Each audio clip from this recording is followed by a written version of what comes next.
အိန္ဒိယသမုဒ္ဒရာရဲ့အလယ်မြန်မာနိုင်ငံရဲ့အနောက်ဘက်အစွန်ဆုံးမှာရှိတဲ့နေရာတစ်ခု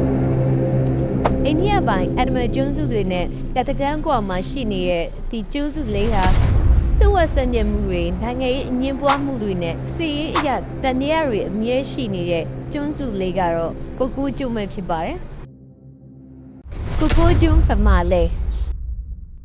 ကိုကိုကျွန်းဟာရန်ကုန်မြို့ရဲ့တောင်ဘက်မိုင်150ကျော်134ကီလိုမီတာအကွာမှာရှိရပါ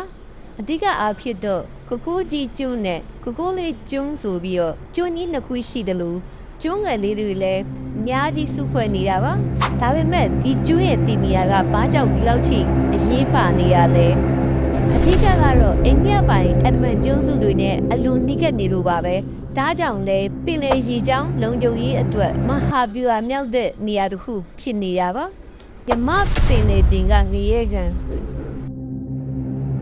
တမိုင်းကိုပြန်လှည့်ကြည့်ရင်တော့ကိုကိုကျွန်းဟာနာမည်ဆိုးနဲ့ကြော်ကြားခဲ့မှုပါတယ်1962နောက်ပိုင်းစစ်အစိုးရခေတ်တွေမှာဒီကျွန်းကိုမြမပင်လေတင်ကငရဲခန့်လူတော်တင်စားခဲ့ကြပါတယ်အားကြောင့်လဲဆိုတော့အဲ့ဒီတုန်းကထင်ရှားတဲ့နိုင်ငံရေးသမားတွေကျောင်းသားခေါင်းဆောင်တွေကိုဒီကျွန်းကိုပို့ပြီးအကျဉ်းချလာခဲ့လို့ပါအထီးကျန်ဆန်လာတဲ့ဒီကျွန်းဟာအကျဉ်းသားတွေအတွက်တော့လွတ်မြောက်ဖို့လမ်းမရှိတဲ့နေရာတစ်ခုပါဒါပေမဲ့တစ်ဖက်မှာလည်း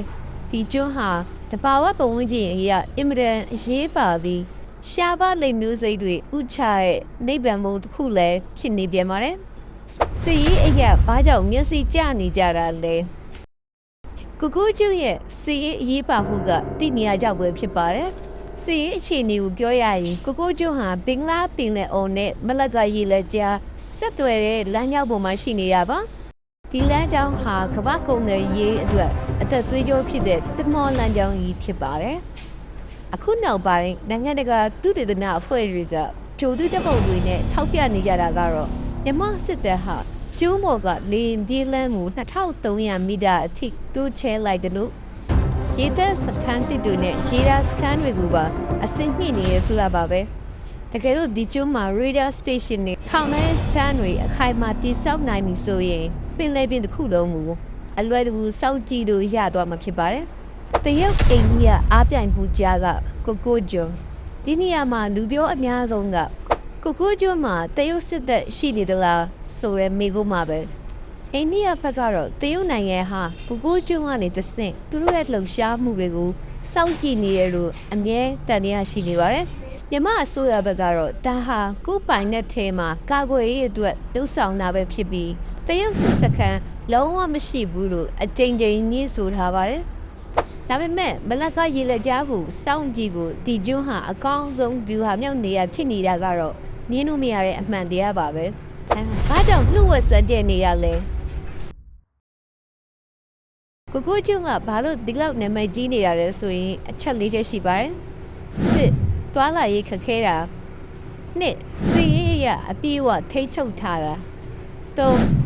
တရင်ချက်လက်တွေအတီးပြုတ်ဖို့ခက်ခဲတာနဲ့လေးအင်အားကြီးနိုင်ငံတွေနဲ့စစ်ကြနေတဲ့ဒီနေရာမှာရှိနေတာတွေကြောင့်မ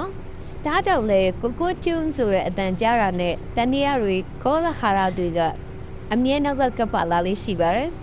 ခြုံပြောရရင်တော့ကိုကိုကျွန်းဟာအရွယ်စားအားဖြင့်တင်းငယ်ပေမဲ့သူ့ရဲ့တည်နေရာကတော့ကမ္ဘာနိုင်ငံရေးအတွက်အကြီးကြီးဖြစ်နေပါတယ်ကိုလိုနီခေတ်မှာအကျဉ်းစခန်းဖြစ်ခဲ့ရတယ်လို့ယနေ့ခေတ်မှာလည်းစစ်ရေးနဲ့နိုင်ငံရေးအားပြိုင်မှုတွေကြားထဲရောက်နေတဲ့ကျွန်းကျွန်းမှာတခါတလေမှာကျွန်းကျွန်းဟာသူ့ရဲ့တဘာဝကြောင့်မဟုတ်ပဲရှိနေတဲ့ဒီနေရာကြောက်ပဲတမိုင်းတစ်လျှောက်ခရီးပါလာတတမျိုးပေါ့ကိုကိုကျွန်းကတော့အဲ့လိုကျွန်းမျိုးပါပဲဗီဒီယိုကိုအဆုံးထိကြည့်ရှုပေးတဲ့အတွက်ကျေးဇူးတင်ပါတယ်နောက်ထပ်စိတ်ဝင်စားစရာကောင်းတဲ့ဗီဒီယိုအသစ်တွေမှာပြန်လည်ဆုံတွေ့ကြပါမယ်